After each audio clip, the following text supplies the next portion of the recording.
Hi, yeah, this is Gene Langrich. I'm in State College, Pennsylvania. Happy to carry on the conversation here. This really isn't going to be much of a talk. I just have to put out there that I'm not really an expert in coronavirus, but I think we're all becoming much more familiar with it than what we were Oops, you can't hear me. Can you hear me? Yeah. We can hear you. Okay, good. Um, yeah, I'm not an expert in coronavirus, but I thought this was something that we should put out there and maybe just compare a few notes, think about some principles from a preparedness perspective. I really look forward to an engaging conversation here. So I guess the one thing I'm going to do is to share my screen here. I've got a couple of things opened up. Can you see that now? We shifted over to a map here. Yes, I can see it. It's up. Okay, good. Thank you. So anyway, this is, and I guess one of the things that I hope comes out tonight is that we are able to share our resources or where we're getting information from, particularly reliable information.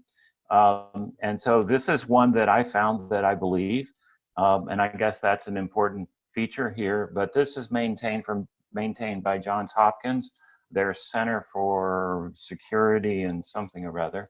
But anyway, it's very simple and straightforward, but it does show what is going on across the world. And I think this is fairly real time here. This was last updated in February 5th. That's today at 8:13, so just a little under an hour ago.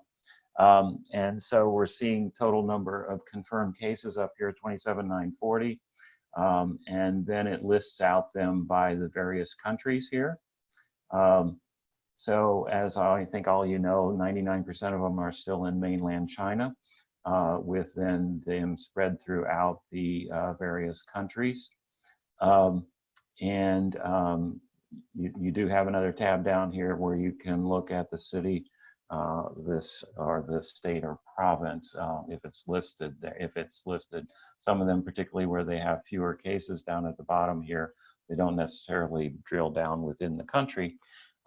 That's concerning for me because I have a son who is over in Germany now. So there are 12 cases in Germany.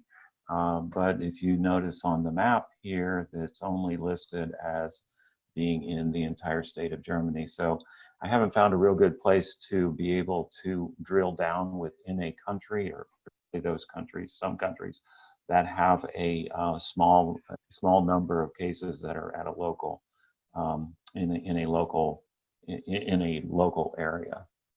Hey, Gene, it looks like JD just messaged that you can refresh it because they updated it at 8:33, and now we're up over 28,000 cases.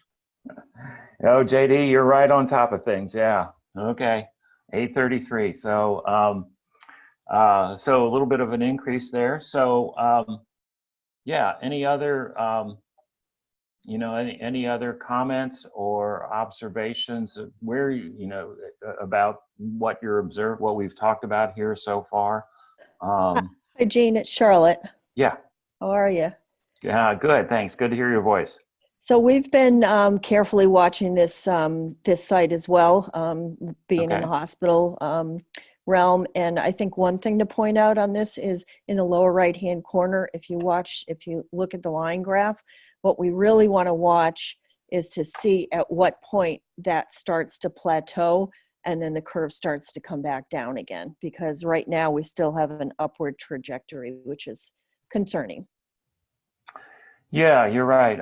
Let's see, I just need to figure out how I have everybody's picture here on the lower right. So can you see that full You graph? can click on the upper right-hand corner of the graph. There's a little circle, and that will maximize the size of the grid itself. So you can get a little better view of that. You can also, if you see the videos, there's on the upper left-hand corner, you can minimize the videos, or the video feed, so that way you don't see them anymore. Oh, I think I know now what I need to find Zoom features. Okay. Yeah, so just at the top of the orange part of the line graph, there's like a little circle. If you click on that, put your cursor way over to the right. Nope. That thing? That No. right there. And so that can show you we were a little bit encouraged last week that maybe we were starting to see a little downward trend, but obviously it's still definitely an upward trajectory. Mm-hmm. Mm-hmm.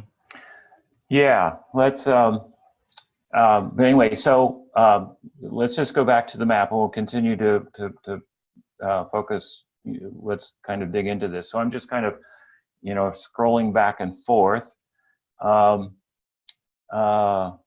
So I guess, one of the questions that comes to my mind, and maybe others know, I think all of these cases are confirmed by real-time PCR. Am I correct in that?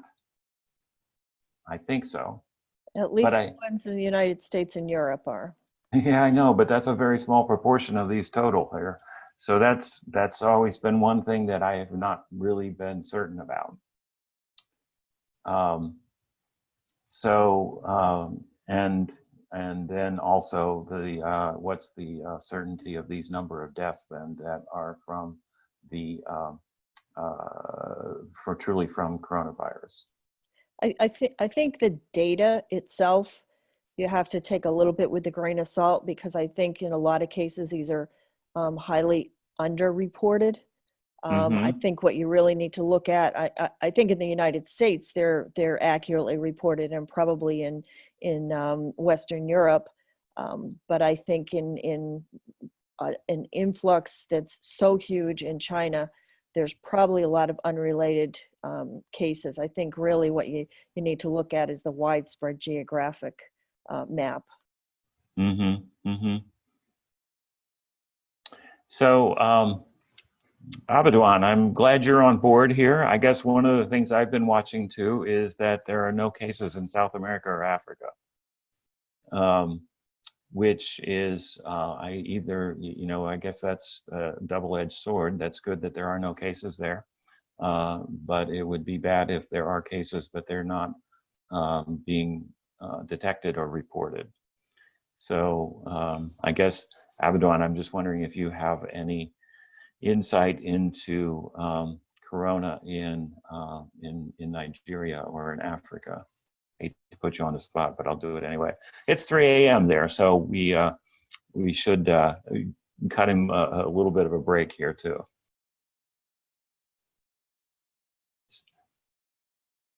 We can't hear you. Yeah. Hello, everyone. Hey. Okay, so I think I don't know. I was initially thinking that it might be that coronavirus, our weather condition might probably not encourage the spread of the virus. It's not impossible that some person infected might have come into Nigeria, because we have a lot of traffic from China into Nigeria because of the businesses that we do together. But for some reasons, for whatever reason, we've not had any recorded case. And I think the Nigerian Center for Disease Control has been on it. They've been tracking, even though we don't have enough, we don't have good enough tracking system. But if it had been reported, it would be in the media. So I don't think we have any case thus far. Well, I hope it stays that way. Yeah, I hope so too, because we do not have enough resources to actually combat it. We hardly can track. We hardly can fight. We'll be dependent on CDC to come down to Nigeria to help us, and we have a large population to deal with, particularly in Lagos. And our hygiene is bad, environment is not so encouraging. So it will be widespread if it comes to a place like Nigeria. I pray it doesn't get to us.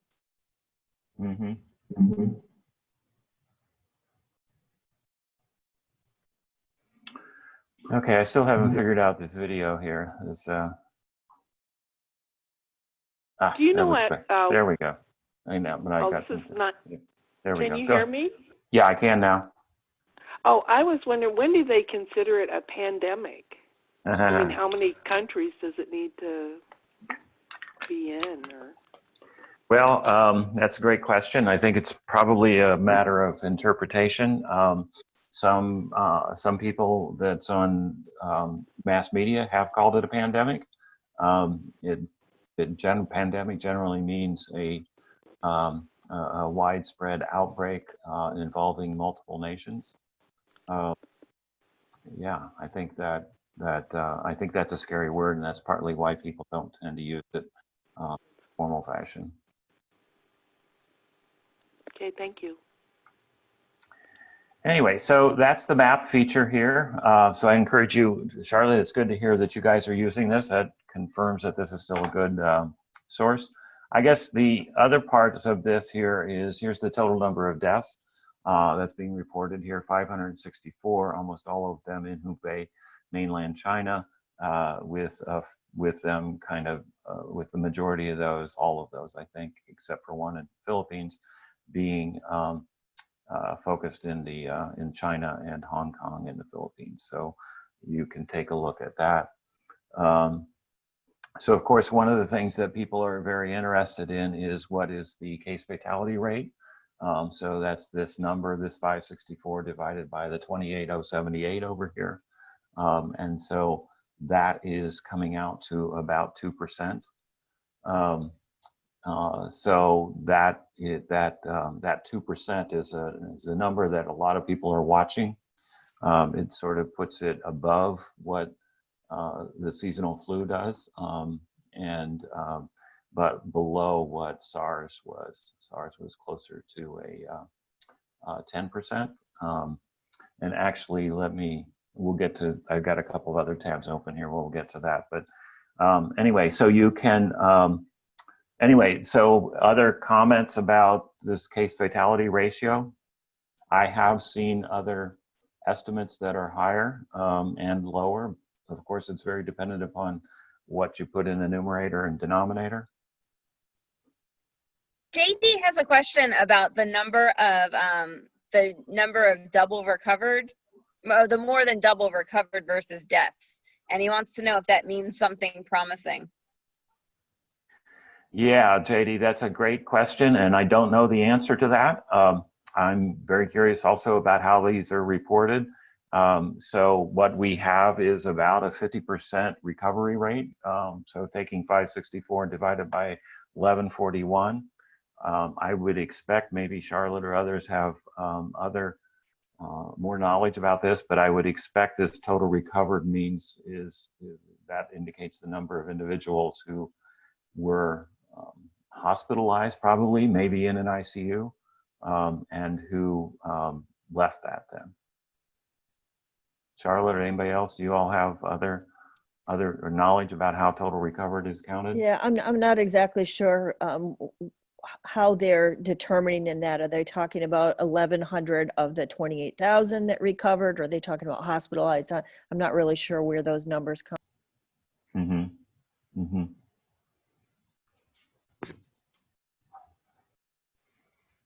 Okay, so anything else about this Johns Hopkins site? Does anybody else have mapping sites that they're watching? Jean, we have one more question. Oh, okay. Go for it. Okay, so I learned up until now, nobody knows the exact time it takes for the virus to I think the incubation period for the virus. If we have over 1,000 people who have recovered from it, is it not enough statistics or data for us to have an idea of the period with which the virus survives in human body? So that's a good question, Abby. The more information we get out of China, the more, we can sort of decide how long we're going to quarantine people. Right now, people have, from what the CDC and WHO are saying, that people have shown symptoms anywhere from 2 to 14 days after they have been exposed.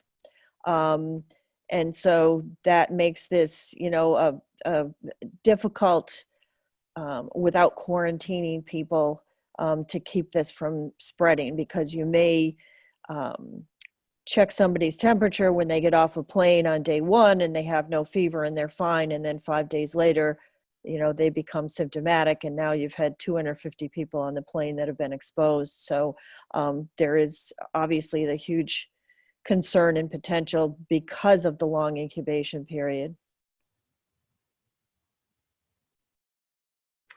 Yeah, in practical terms, the flights that are returning Americans back to the US are being quarantined for 14 days. That seems to be the number that most people are working with. Yeah. Okay, one more question would be to ask, so quarantine is for 10 to 14 days. For people who have recovered, in the case of Ebola, when people recover, they can't transmit the disease anymore. But in this case, for people who have recovered, do they stay on eternal incubation because of the fact that we do not know yet if the recovered can still transmit the infection? That's a good question that we don't have an answer to yet, Abby. Thank you. I guess we'll shift over. We can add in some other things here. So I guess another source that I have been paying a little bit of attention to is the New England Journal of Medicine. Can you see this screen now? I shifted over. Yep, we can see it. Okay, good. So anyway, this is a paper. So anyway, I have up here a couple of tabs open to New England Journal papers as well as Lancet papers. So these are ones that I think that we have fairly good trust in in what's reported. It can change, but at least this is, I think, a place where we can dig in a little more deeply than what we hear in the headlines or read in the paper in the headlines. So this is a paper that comes out of, oops, let's go back, see if we can get back to here. Anyway, so this is a paper that came out about 10, when was it? January 24th. So it's been about 10 days since it's been out. But they were just articulating a few key questions. And I thought this was, even though it is a little bit old in the terms of this outbreak, I thought it was useful to look at and what it presented here. So if we look at the, oh, I lost my slides here. Oops, there we go. So if we look at this slide, I thought this was interesting and just something to keep in mind. So they do go through and list a few other outbreaks. We'll start at the bottom with Ebola. Since Abaddon mentioned that already, here is the Ebola virus in West Africa. Had a case fatality rate of 63%. And again, just as a reminder, what our data look like for the coronavirus is 2%. It was not considered a pandemic, but it was contained. Again, this is their chart here.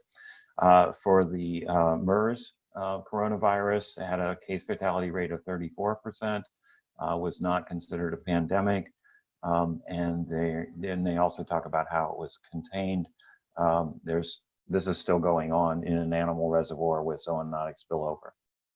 But 70% of the cases resulted from a nosocomial transmission, so a transmission in a hospital.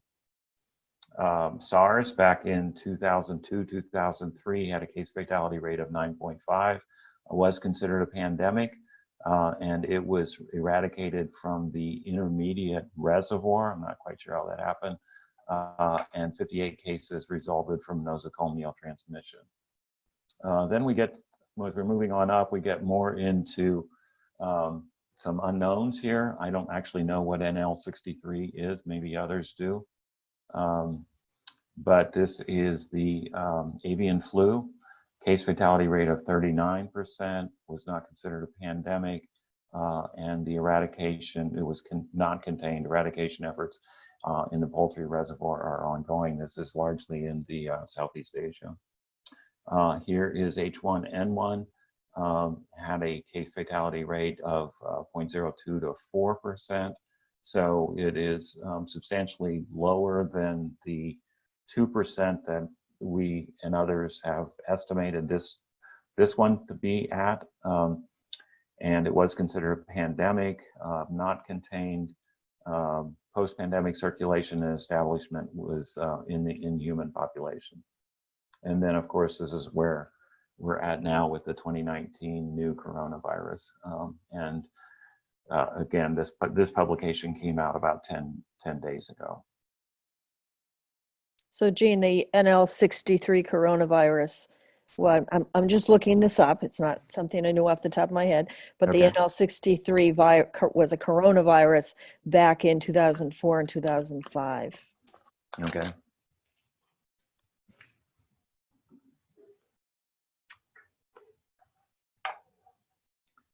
Okay.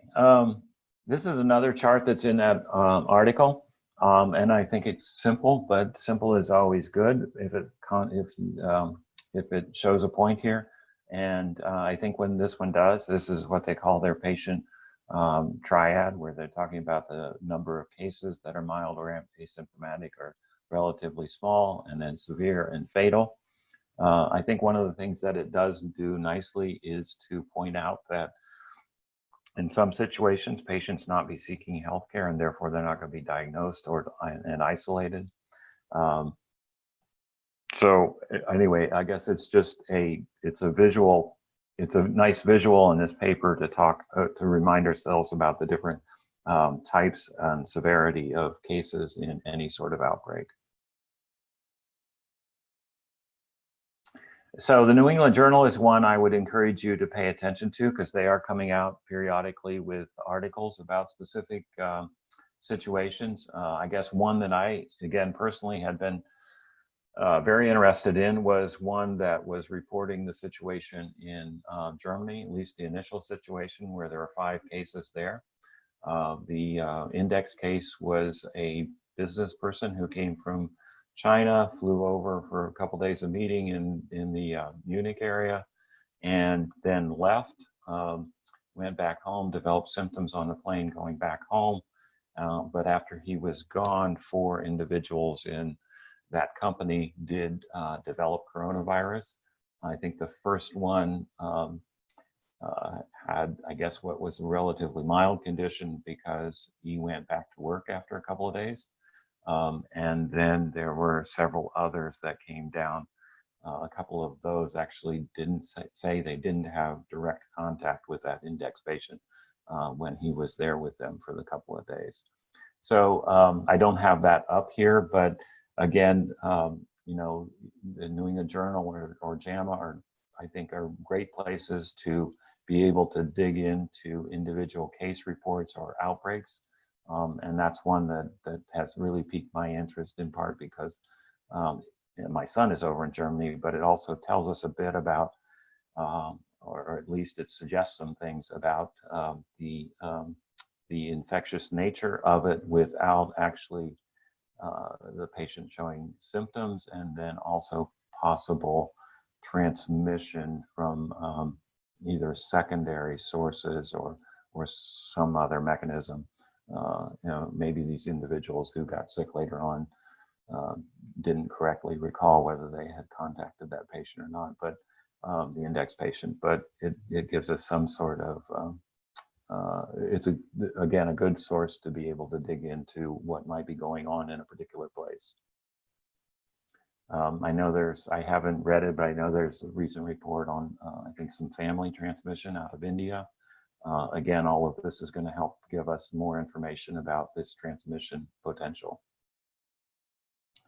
And then the other source that I just point out is the Lancet. And so this is out of the United Kingdom, a leading medical journal there. They do have a Corona Hub page, which I think is this next page here. So they're trying to put all of their data on their articles and such in this place here. And they are publishing every couple of days on aspects of this outbreak or the clinical characteristics. And I think this is a good place also to be able to monitor what's going on. They do have some comments and commentaries, so those are a little bit less heavy on the science part of it. So that's a good place to be able to monitor what's going on. I have a couple of tabs open here. So this is one of those from Lancet. This was just published January 30th, so it's about 4 or 5 days old. And 99 cases of corona in Wuhan, China. So a great place to learn about them from. And it goes through describing some of the characteristics of these 99 cases. So I guess just to pick up a few of the findings here, and anybody that has comments or other suggestions, please jump in here. So these 99 patients with the coronavirus pneumonia, 49% had exposure to the Hunan seafood market. So this is the suspected place of where this epidemic or outbreak or pandemic, whatever you're going to call it, has started. Average age of 55 years with a standard deviation of 13. It does have a propensity for men in this situation. Maybe that, I haven't been to the Hunan seafood market, maybe that's mostly men, I don't know, but it does seem to have, or at least this report has about a 2-to-1 ratio of men to women. Now, in all of these cases, these 99 cases, this was detected by real-time PCR, so that's good. I think we have a good case definition for these 99. Only half had chronic diseases, so the other half were presumably relatively healthy. So that's of concern. And then it gives us a list of the clinical manifestations. There's fever, cough, shortness of breath, muscle ache, confusion, headache, sore throat, rhinorrhea, chest pain, diarrhea, nausea, and vomiting. Bilateral pneumonia for 75%. So it is, so anyway, again, this gives us a bit of these 99 cases in the in Hunan, in Wuhan, in Hubei principles. Jean? Yep, jump in. The presentation that they talk about on the chest x-rays for those with pneumonia, the broken glass modeling, is very similar to what was seen in the MERS virus as well. Mm-hmm.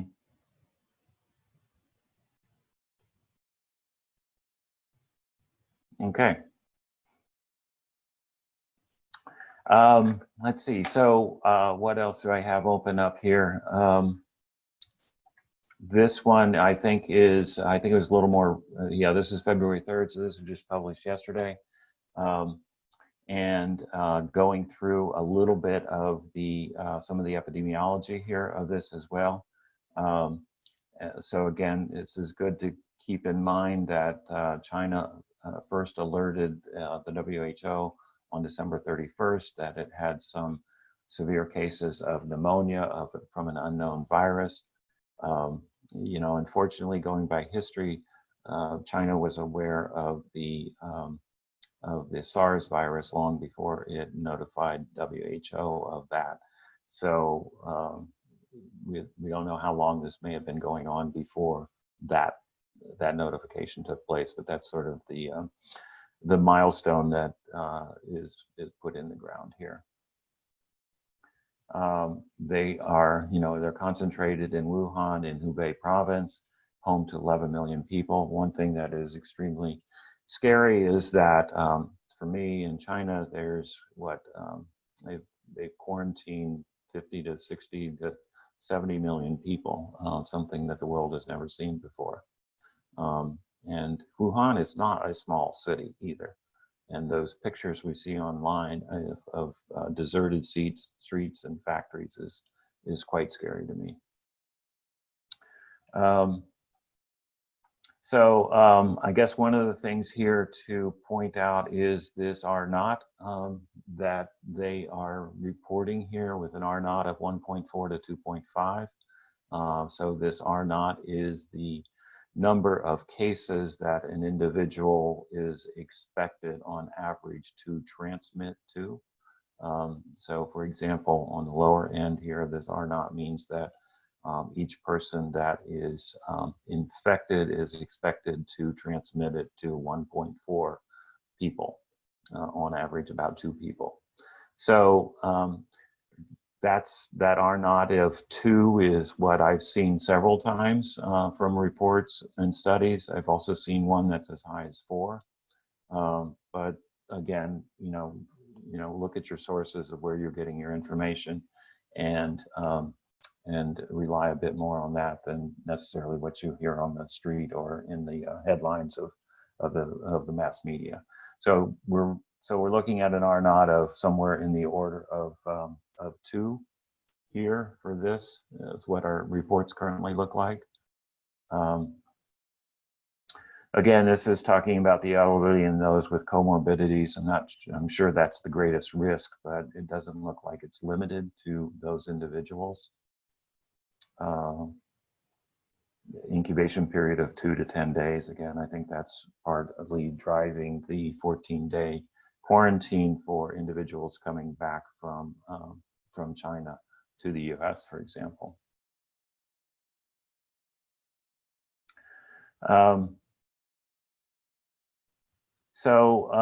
I guess that was what I had to go through. Of course, they say this is, and true, the real battleground is in China. So far, thankfully, it doesn't look like we have any real nituses developing anywhere else. And hopefully that's just not a case of not detecting them. But so far, that is that's what that map, I think, shows us at the beginning. Anyway, so that was what I had for us tonight. I'm happy to keep the line open and to talk more about this. If people have questions or comments or such, not just for me, but the entire group.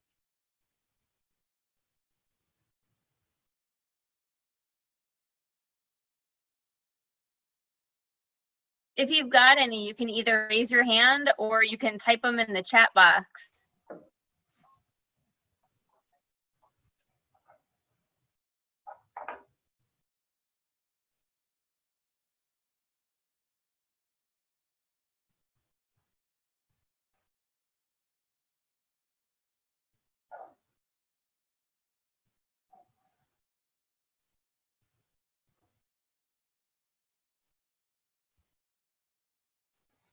Okay, so you're monitoring the questions, right? Yes, I don't, the only one that I see, so whenever we do, so the webinars are monthly. They're always going to be the first Wednesday of the month at 8 o'clock. And you're in our LinkedIn group, right? Okay, so they're always posted there. I usually try to post the next month right after this month. So I'm gonna try to post the one for next month probably within the next week. And then I will do reminders as the webinar gets closer. And then this one was this coronavirus discussion. We just, Dr. Langridge just had this idea a couple days ago. It was probably 2 nights ago. So we put it on LinkedIn and we emailed it around within the program, but we didn't have a ton of time to publicize it. But it's always going to be on LinkedIn. We'll always post everything there. And I can also, Jean, if you send me the links that you were talking about tonight, I know that this presentation is going to be, we'll post the recording, but I can put those links onto LinkedIn as well. And if, as this outbreak continues, hopefully not, but as it continues and develops, if this is something that we're interested in doing again, we have our next webinar scheduled for March 4th. So if people wanted, we can even do a post-webinar coronavirus talk, like the March version. So, I mean, we can talk about that as it gets closer, but the short answer to your question is the way to know about presentations or anything like this is always going to be, we'll always put it on LinkedIn, as well as putting it, we post them in our current classes, and we also send them out in emails to our current students. So as far as you're concerned, Abby, just check LinkedIn because we will always have it there. And when we do plan things, sorry, I know I said short answer, but we post it when we first schedule it, and then we put reminders as it gets closer. So there will be multiple opportunities to see when we have something planned.